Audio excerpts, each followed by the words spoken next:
Noël. Que faut-il savoir sur Noël? Est-ce une fête biblique?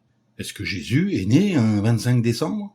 Alors, premièrement, beaucoup croient que Noël marque l'anniversaire de la naissance de Jésus. Or, la plupart des historiens sont d'accord pour dire que personne ne connaît sa date de naissance. Les premiers chrétiens, quant à eux, ont refusé de choisir une date pour marquer la naissance de Jésus, parce qu'ils voulaient se dissocier de toutes les pratiques païennes qui existaient à l'époque. D'ailleurs, rien dans la Bible n'indique que Jésus ait célébré son propre anniversaire ou celui de quelqu'un d'autre.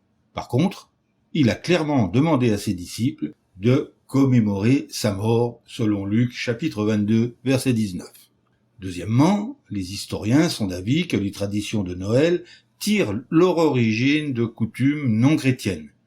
Citons l'utilisation du gui, de bougies et de guirlandes décoratives, ainsi que le Père Noël, le sapin, l'échange de cadeaux, les chants et la bûche.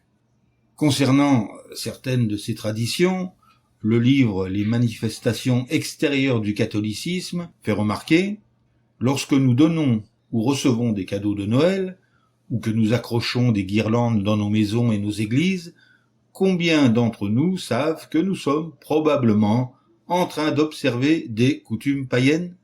Mais vous vous demandez peut-être ce qu'il y a de mal à suivre ces coutumes en apparence inoffensives. Ce troisième élément peut vous éclairer. Dieu n'approuve pas qu'on mélange le culte pur avec des coutumes païennes. Dans le passé, par l'intermédiaire de son prophète Amos, il a déclaré à ses adorateurs israélites qui s'étaient rebellés contre lui, « J'ai haï, j'ai rejeté vos fêtes. Éloigne de moi le tumulte de tes chants. » Selon Amos, chapitre 5, versets 21 à 23. Pourquoi des paroles aussi sévères? C'est à cause du comportement qu'avaient les habitants du royaume d'Israël dans le nord du pays. Leur premier roi, Jéroboam, avait fait installer des veaux d'or dans la ville de Dan et de Bethel pour inciter le peuple à adorer Dieu dans ces villes, plutôt que de l'adorer de la bonne façon au temple de Jérusalem. Ce roi a aussi mis en place des fêtes religieuses et établi des prêtres pour aider les gens à les célébrer. Vous trouverez ce texte en 1 Roi chapitre 12, versets 26 à 33. Ces Israélites avaient apparemment de bonnes intentions.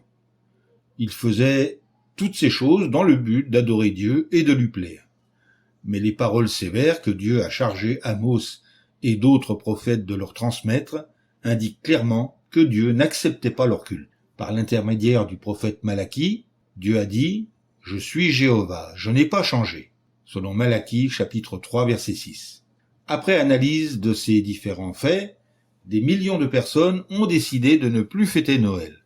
Au lieu de cela, elles trouvent de la joie et une satisfaction véritable à passer du temps avec leurs amis et leurs familles et à aider leurs semblables à n'importe quel autre moment de l'année. Voilà, ce petit aparté sur la fête de Noël est maintenant terminé et je vous dis à bientôt pour une nouvelle vidéo.